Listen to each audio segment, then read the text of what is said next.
खोपोलीतील जुन्या पोलीस ठाण्याची इमारत मोडकळीस आल्याने दुसऱ्या जागी नवीन इमारत बांधण्यात आली। या इमारतीतून आता पोलीस ठाण्याचा कारभार चालवला जात आहे।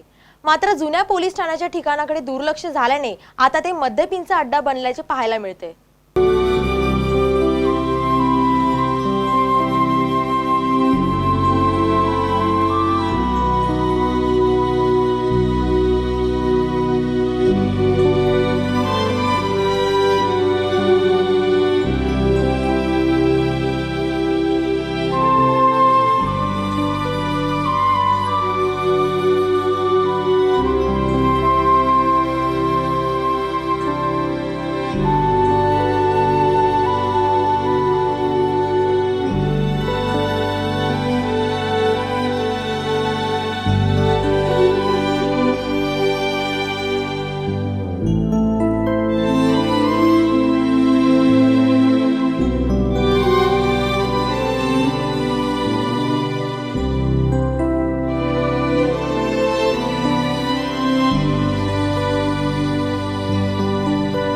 खोपोलीत 1960 साली पोलीस ठाणे सुरू करण्यात आले।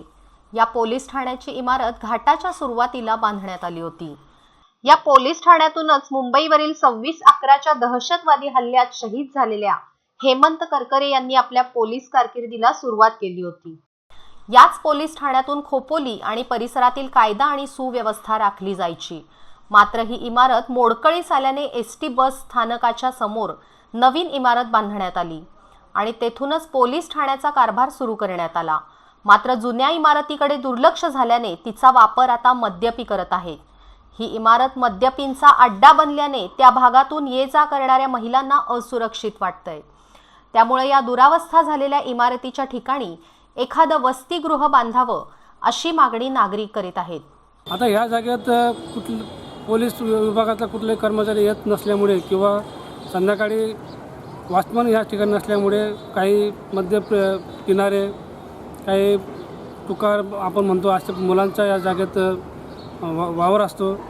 त्यामुळे ह्या जागेकडून जाणाऱ्या महिला किंवा मुलींना इथून जाताना भीतीचे वातावरण निर्माण होते। या जागेवर शासनाने किंवा पोलीस विभागाने एखादी नवीन योजना आणून या जागेचा दुरुपयोग टाळावा आणि महत्त्वाच्या कामासाठी उपयोग व्हावा अशी या जागेबद्दलची मागणी आहे। संवाद मराठीसाठी दिनेश पाटील, खोपोली।